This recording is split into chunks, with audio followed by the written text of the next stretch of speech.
Good morning. I would like to thank the organization for the invitation to be here. And before I start my presentation, I just want to stress out here that this framework program is still in discussion, so we don't have the final results of that discussion.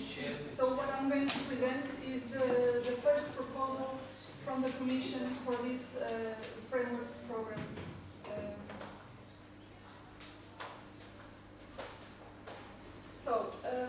Since the launch of the first seventh program, of the seventh framework program, Europe has been facing a real big challenge. There's been a crisis in Europe since 2008, and most of European countries are suffering now from a recession. And so the key challenges right now are to stabilize the financial and economic systems of these countries in the short term, and in the future to promote new policies and new strategies to promote the economy, the growth of the economy.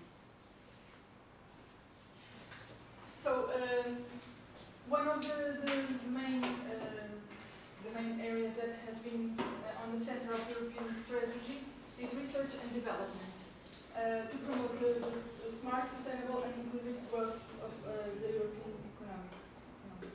And as we can see here, since the launch of the first framework program, there has been an increase in the expenditures on research and development, and not only between framework programs, but also within a framework program.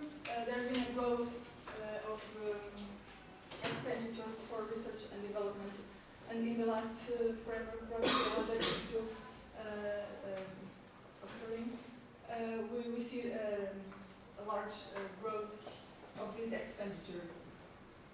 The main objective right now is to increase these research and development expenditures to 3% of the GDP by 2020. The seventh framework program had a budget of 52 billion euros. I don't know if you use this denomination of that one, but we in Portugal use that one. In English, I think it is this one, so I could go. But what we can see right now is that there is still an underinvestment in science and technology at European level, since 80% of the researchers are doing their research outside Europe, so only 20% are doing research within Europe. 69% of the patents are registered outside Europe, and 75% of the gross expenditures on research and development are also spent outside Europe. So there is still another investment in this research and development, and there's a challenge that Europe has to face right now. Besides that, there's a lack of framework to support innovation in this current framework program. So as Maria João said before, this framework program right now doesn't include the market and the innovation. And also there's an excess of bureaucracy in this framework program. However, there are a few strengths of the European Research and Development Group, since most of the world leaders in research and development are still in Europe. Europe is leading most of the areas in terms of research and development. There's also a large internal market. It's the largest at worldwide level. Besides that, Europe has a very diversified, dynamic and rich culture with all the several countries, and a very open-minded society. And these all are strengths that we have to use to increase this research and development and these challenges. And with all of that, the next framework program is called Horizon 2020, and it tends to be a break from the past. So it tends to be, how do I say, very important. So it's right now it's the main program to stimulate the economy in Europe. So this framework framework program intends to integrate all the funding for research and development at European level. It has a time frame from 2014 to 2020. And the budget is still in discussion, so the European Parliament proposed 100 billion euros, and the European Commission proposed 88 billion, so they are still discussing this final budget. It will be somewhere between these 88 billion and the 100 billion, so we don't know for sure how much. But what we can see here is that there is an increase of investment in research and development, since the 7th framework program had 52 billion, and this one will have at least 88 billion euros for research and development. There are a few novelties from this framework program compared to the last one.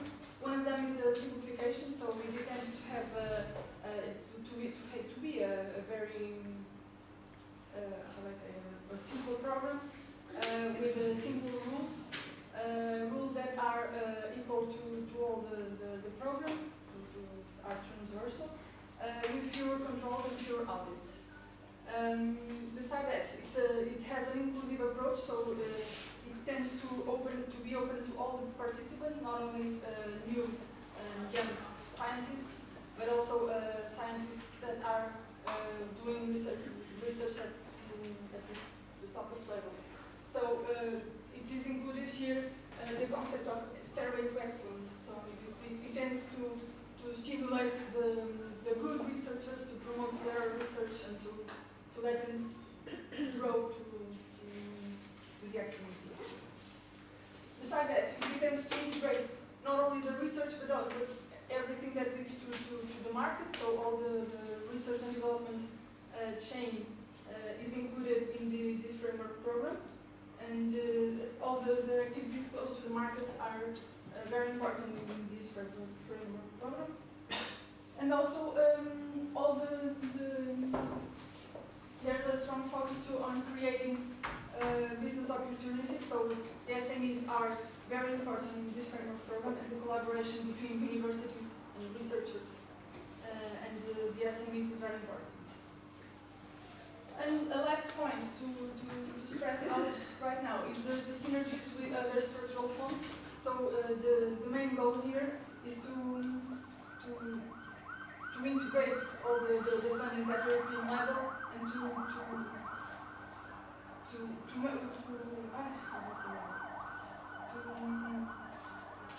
to use the structural funds to support some funding that is not supported by the research and development. So all the infrastructure funding and the implementation in the market funding, so funding for the companies.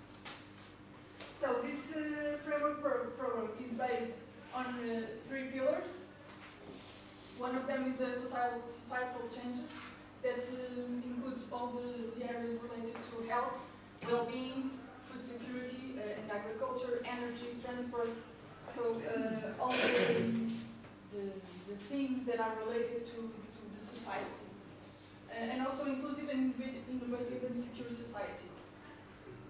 The second point is the industrial leadership. So Europe intends to be a leader in all of these areas: information and computing technologies, nanotechnologies, advanced materials, biotechnology, advanced manufacturing and processing, and space.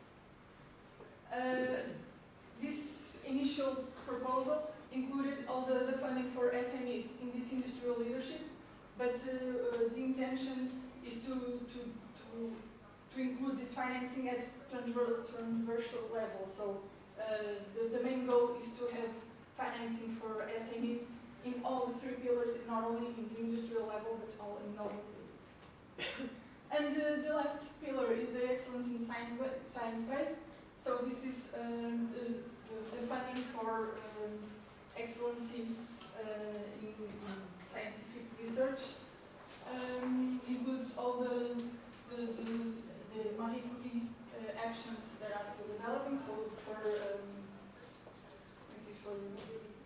mobility of the researchers, and the future and emerging technologies, research infrastructure, so everything that is related to this research and development. So in this group, I thought that the most important of all these areas was the food security, sustainable agriculture, marine and maritime research, and the bioeconomy. So I'm going to specify a little bit the main areas proposed by the European Commission for this theme. So within the sustainable agriculture and forestry, the main goal is to have multidisciplinary approaches to increase productivity, to decrease agricultural greenhouse emissions, to decrease the leaching of nutrients from cultivated lands, to decrease the dependency of protein derived from plant imports, which now is a main challenge for Europe, and to increase biodiversity.